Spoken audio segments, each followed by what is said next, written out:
ভাইয়া, এই টিয়া পাখিটি কিনবেন? আমি চাই এই হরিণকে তুমি মেরে ফেলো। বিজয়নগর রাজ্যে কুমারপাড়া গ্রামে হরেন নামে এক মূর্তিকার তার দক্ষতা দিয়ে মূর্তি তৈরি করত। প্রতিদিন যা উপার্জন হতো তা দিয়ে কোনো মতেই 3 বেলা খাবারের ব্যবস্থা হতো না। পরের দিন হরেন অনেক মূর্তি বাজারে নিয়ে আসে আর বলতে লাগে, আরে আরে, আমার মূর্তিগুলো নিয়ে যাও, অনেক সুন্দর সুন্দর মূর্তি। তখন হরেনের ছোট ভাই চলে আসে হরেনের দোকানের সামনে আর ভাইকে বলে, ওই বকবক বন্ধ কর। তুমি কখনো তোমার বানানো মূর্তিগুলো দেখেছো? কি বাজে দেখতে। আরে ছোট যদি মূর্তি না কেন, তাহলে অন্তত তুমি বাই হয়ে আমাকে অপমান কইরো না। আগে ভালো করে শিল্পী হয়ে ওঠো। তোমার কারণে আমি মানুষের সামনে মুখ দেখাতে পারছি না। তুমি কি মূর্তি বানাও সেটা কারোর পছন্দ হয় না। যত সব ফালতু কাজ। ভাইকে অপমান করে দোকান থেকে চলে যায়। তারপর হরেন সব মূর্তি নিয়ে বাড়িতে আসতে লাগে।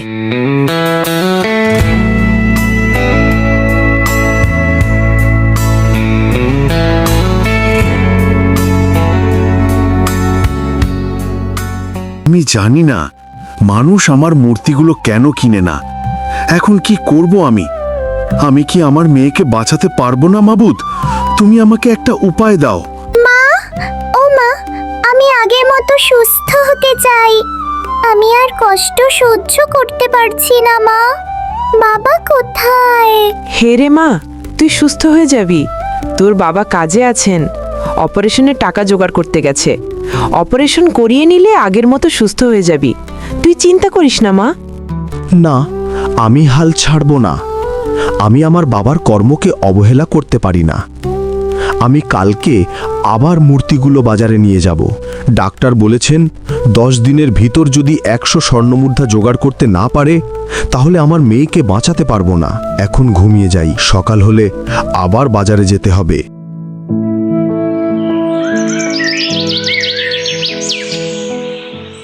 হরেন মূর্তিগুলো নিয়ে বাজারে আসে, কিন্তু এদিকে সন্ধ্যাও হয়ে গেল, একটাও মূর্তি বিক্রি হলো না। সন্ধ্যার সময় হরেন মূর্তিগুলো নিয়ে বাড়িতে যাওয়ার জন্য প্রস্তুত হয়। তখনই একজন লোক আসে।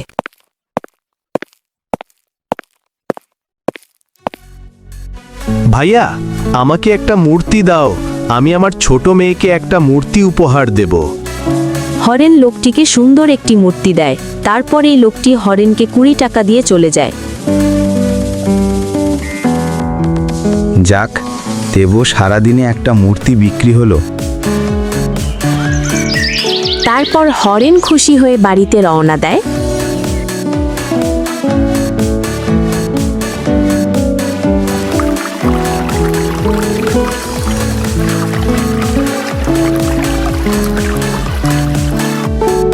অনেকক্ষণ যাওয়ার পর রাস্তায় আরও একজন লোকের সাথে দেখা হয়।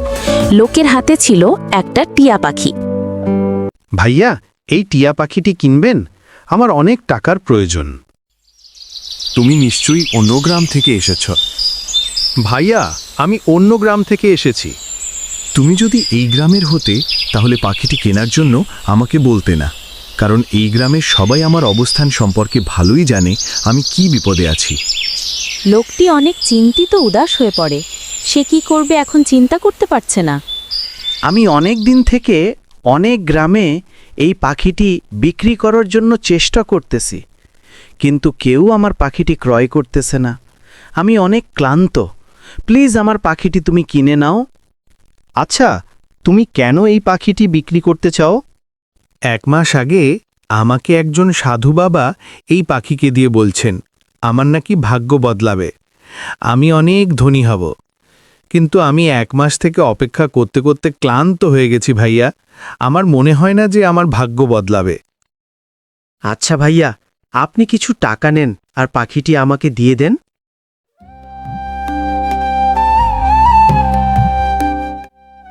নরেন টিয়াটিকে নিয়ে বাড়িতে চলে আসে, কিন্তু তার পকেটে 1 টাকাও ছিল না। একটা মূর্তি বিক্রি হয়েছিল, কিন্তু সেই টাকাটা দিয়ে পাখিটি এনেছিল। তার কাছে বর্তমানে খাবার খাওয়ার মতো কোনো টাকা নাই, কিন্তু ব্যক্তিটি জোর করে পাখিটি তার কাছে ধরিয়ে দেয়। আমার কাছে তো এখন কোনো টাকা পয়সা নেই, কোনো খাবারও নেই। এদিকে জোর করে লোকটি তোকে আমার কাছে দিয়ে দিল। এখন আমি কি খাবো, তোকে কি খাওয়াবো?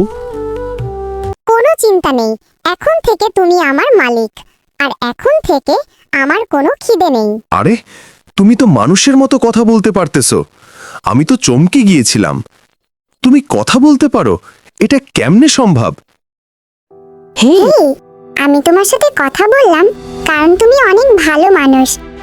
জানো, যে লোকটা তোমার কাছে বিক্রি করে দিয়েছে সেই লোকটা অনেক খারাপ। রাতারাতি ধনী হতে চায়, আমাকে ভালো করে খাবারও দেয় না। সে ধনী হওয়ার লোভে সে সবসময় আমাকে বলতো আমি তাকে ধনী করে দেই না কেন। আমি তো এত রাতারাতি ধনী হওয়ার লোভ দেখি না। না জানি আমাকে লোভ দেখতে বাধ্য করছে, কারণ আমার মেয়েকে বাঁচাতে আমার অনেক টাকার প্রয়োজন। তখন হরেন তার জীবনের সব দুঃখ কষ্টগুলা একে একে বলতে থাকে, আর টিয়া পাখিটি মনোযোগ সহকারে হরেনের সব কথাগুলো শোনে। তুমি অনেক ভালো মানুষ। তুমি 100 স্বর্ণ মুদ্রা তুমি অবশ্যই জোগাড় করতে পারবে 10 দিনের মধ্যে। দেখে নিও মালিক, তুমি সফল হবে। আমি সফল হব সেটা কোনোভাবে সম্ভব না, কারণ আমি সফলতার কোনো রাস্তা দেখতে পাচ্ছি না। আমি যে মূর্তিগুলো তৈরি করি সেগুলো কেউ পছন্দ করে না, কেউ মূর্তিগুলো কিনে না। মালিক, তুমি কোনো চিন্তা কইরো না, আমি তোমাকে মূর্তি বানানোর কিছু গুণ শিখিয়ে দিব, যার কারণে মানুষ তোমার কাছ থেকে মূর্তি কিনবে। তুমি অনেক টাকাও উপার্জন করবে। কি আশ্চর্য, তুমি মূর্তি তৈরি করারও গুণ জানো? যা, তাহলে আমাকে মূর্তি তৈরি করার কিছু গুণ শিখিয়ে দাও। আমি কাল সকাল থেকেই আবার তোমার শেখানো গুণগুলো মেনে আমি মূর্তি তৈরি করা শুরু করব। আচ্ছা মালিক, আমি কাল সকালে তোমাকে শিখিয়ে দিব।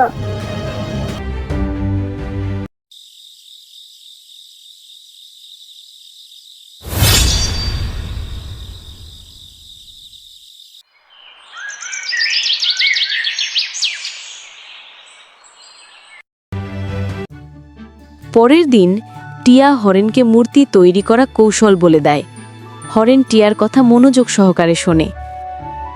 কিছুক্ষণের মধ্যে একটা সুন্দর একটা মূর্তি তৈরি করে।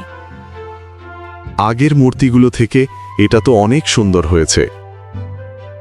আমি বলেছিলাম না আমি তোমাকে মূর্তি তৈরি করা শিখিয়ে দিব। এখন চলো চলো বাজারে চলো।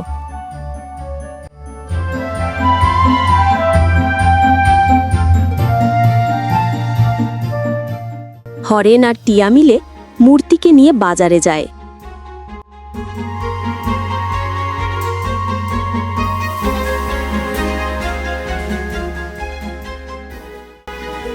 একটু পরে একজন লোক আসে আর মূর্তিটি ভালো দামে কিনে নিয়ে যায়। তারপর হরেন মনের খুশিতে বাড়িটি ফিরে আসে।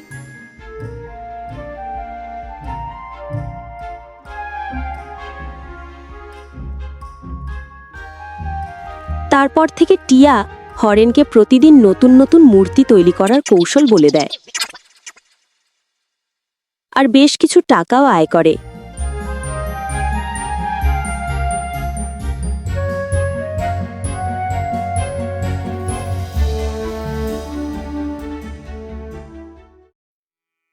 কিন্তু একদিন হরেন হতাশ হয়ে বসে বসে চিন্তা করতে থাকে। কি হলো হরেন, এখন তুমি চিন্তিত কেন? এখন তো তোমার আয় ঠিকমতো হচ্ছে, তাহলে এত চিন্তিত কেন? টিয়া পাখি, আমি অনেক চিন্তিত, কারণ 10 দিনের ভিতরে আমাকে 100 স্বর্ণমুদ্রা জোগাড় করতে হবে। 1 সপ্তাহ হয়ে গেছে, কিন্তু আমি মাত্র কয়েকটা অর্জন করেছি। 10 দিনের মধ্যে 100 মুদ্রা অর্জন করা সম্ভব না। টিয়া হরেনের চোখে হতাশার ভাব দেখে আর হরেনকে বলে, কোনো চিন্তা কইরো না, এখন আমি আরো একটা নতুন উপায় আপনাকে দিব। আমার কথা অনুযায়ী তুমি যদি চলো তাহলে 100 স্বর্ণ মুদ্রা নয় 1000 স্বর্ণ মুদ্রা অর্জন করতে পারবে। এটা কিভাবে সম্ভব? আমি 100 মুদ্রা অর্জন করতে পারছি না, আর 1000 স্বর্ণমুদ্রা কিভাবে সম্ভব? সব সম্ভব, সব তুমি একবার আমার কথা মতো কাজ করো, দেখবে তুমি 1000 টাকা অর্জন করতে পারবে। আমি তোমার সব কথায় রাজি, কিন্তু সৎ পথে টাকা উপার্জন করতে হবে।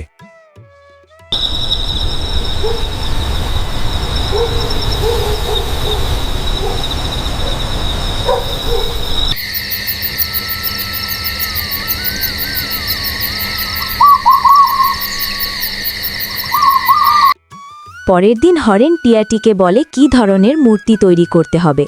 তখন টিয়া তাকে নতুন একটা মূর্তি তৈরি করা পরিকল্পনা দেয় এবং সেই অনুযায়ী একটা মানুষের মূর্তি তৈরি করে। এটা তো একটা সাম্রাজ্য পরিবারের কোনো লোকের মূর্তি মনে হচ্ছে। এই লোককে তুমি কি কখনো কোথায় দেখেছো? সেটা আমি জানি না। এত কথা না বলে তুমি এই মূর্তিটাকে নিয়ে রাজগ্রামের জমিদারের কাছে নিয়ে যাও, আমিও তোমার সাথে যাব। হরেন প্রস্তুত হয় টিয়ার সঙ্গে মূর্তিটিকে নিয়ে রাজগ্রামের জমিদার বাড়িতে যাওয়ার জন্য।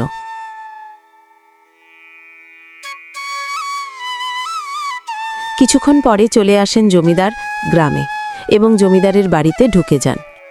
জমিদার বাড়িতে ঢুকার পর হরেনের সামনে জমিদার বাবু দাঁড়িয়ে আছেন। কে তুমি? তোমাকে আমি চিনতে পারি নাই। জমিদার বাবু, আমি বিজয়নগর গ্রামের একজন মূর্তিকার। আমি আপনার জন্য একটা বিশেষ মূর্তি এনেছি। আমি আশা করি যে আপনি এই মূর্তিটি দেখে খুশি হয়ে আপনি আমাকে 100 স্বর্ণ মুদ্রা উপহার দিবেন। তোমার সেই মূর্তিতে এমন কি আছে যেটা দেখে আমি তোমাকে 100 মুদ্রা উপহার দেব? দেখি, আগে আমাকে তোমার মূর্তিটা দেখাও। হরেন ধীরে ধীরে মূর্তিটা জমিদার বাবুর সামনে রাখে। তখন সাথে সাথে জমিদার বাবুর মুখ গম্ভীর হয়ে যায়, মুখে রাগের আভাস দেখা যায়। তুমি এই মূর্তিটা কার পারমিশনে তৈরি করেছো? এই লোককে তুমি কি চিনো? না জমিদার বাবু, এই লোককে আমি কখনো কোথাও দেখি নাই। তাহলে তুমি হুবহু এই মূর্তি কিভাবে তৈরি করলে? আমার নাম নিও না, শুধু এটাই বলো এই লোকটি তোমার স্বপ্নে এসেছিল আর বলেছিল রাজগ্রামের জমিদার বাবু মূর্খ, আমার মূর্তি তৈরি করো এবং জমিদার বাবুকে দেখাও যাতে জমিদার বাবুর মূর্খতা দূর হয়। তুমি কি আজে বাজে মিথ্যে কথা বলতেছ? কেন আমি মিথ্যে কথা বলবো? যদি 100 স্বর্ণ মুদ্রা পেতে চাও তাহলে তুমি আমার কথাগুলো বলো, না হলে তুমি 1 স্বর্ণ মুদ্রা পাবে না। তুমি তোমার কাঁধে থাকা টিয়াটির সাথে কি কথা বলছো? তুমি কি আমার সাথে মশকরা করো? জমিদার বাবু, আমাকে মাফ করবেন। আমি কালকে স্বপ্নের মাঝে দেখেছি রাজগ্রামের জমিদার বাবু মূর্খ। তুমি আমার মূর্তি তৈরি করো এবং জমিদার বাবুকে দেখাও যাতে তার মূর্খতা দূর হয়। তখন জমিদার বাবুর মুখ আরও রাগে পরিপূর্ণ হন। সেই মুহূর্তে টিয়া পাখিটি বলতে থাকে, রাজগ্রামের জমিদার বাবু মূর্খ, রাজগ্রামের জমিদার বাবু মূর্খ। কি মজা, কি মজা! রাজগ্রামের জমিদার বাবু মূর্খ। এই টিয়া পাখি, এই মূর্তিটি আমার ভাইয়ের। তুমি কি আমার ভাইকে কখনো কোথায় দেখেছো? আমি তোমার ভাইকে দেখেছি, কিন্তু আমি বলবো না। আমি চাই এই হরেনকে তুমি মেরে ফেলো। জমিদার বাবু, আমাকে মারবেন না, আমাকে ছেড়ে দেন।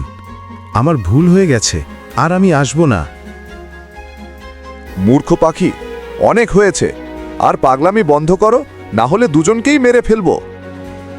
মূর্খ আমি নয়, মূর্খ তুমি।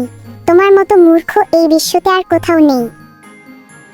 জমিদার বাবু রাগে একটা লাঠি দিয়ে টিয়া পাখিকে আঘাত করেন। তখন সাথে সাথে একটা রঙিন মানুষ প্রকট হয়। সেই মানুষটি জমিদার বাবুর ভাই। দাদা, আমার অভিশাপ কেটে গেছে। কয়দিন আগে আমি একটা জঙ্গলে পাখি শিকার করতে যাই। তখন আমি একটা টিয়া পাখির উপর তীর চালাই, সাথে সাথে টিয়া পাখিটি মরে যায়। তখন পাশে একজন সাধু বাবা বসেছিলেন। সেই সাধু বাবা আমাকে অভিশাপ দিলেন যাতে আমি টিয়া পাখি হয়ে যাই।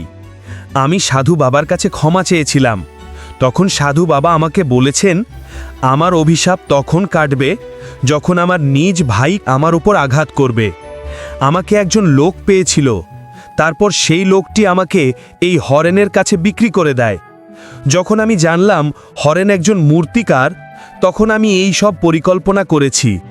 আমার একটা মূর্তি তৈরি করে হরেনকে নিয়ে তোমার সামনে এসেছি, যাতে আমি তোমার সাথে কিছু শব্দ ব্যবহার করব, আর তুমি রাগান্বিত হয়ে আমার উপর আঘাত করবে, আর আমার অভিশাপ কেটে যাবে। এই কথাগুলো শুনে জমিদার বাবু তার ভাইকে জড়িয়ে ধরে কাঁদতে থাকেন। হরেন, তুমি আমাকে ক্ষমা করে দাও। আমি না বুঝে অনেক ভুল করেছি। আসলে আমি মূর্খই ছিলাম, কারণ আমি আর তোমাকে অনেক অপমান করেছি, অনেক কথা বলেছে। হরেন, তুমি আমাকে মুক্তি দিয়েছ, তোমাকে অসংখ্য ধন্যবাদ। আর আমি তোমাকে 100 স্বর্ণ মুদ্রা দেওয়ার প্রতিশ্রুতি দিয়েছিলাম। এখন 100 মুদ্রা নয়, আমি 5000 মুদ্রা তোমাকে উপহার দেব। জমিদার বাবুর ভাই হরেনকে 5000 স্বর্ণ মুদ্রা উপহার দেন, আর হরেন খুশি হয়ে বাড়িতে ফিরে যান। এভাবেই হরেনের জীবন বদলে যায়।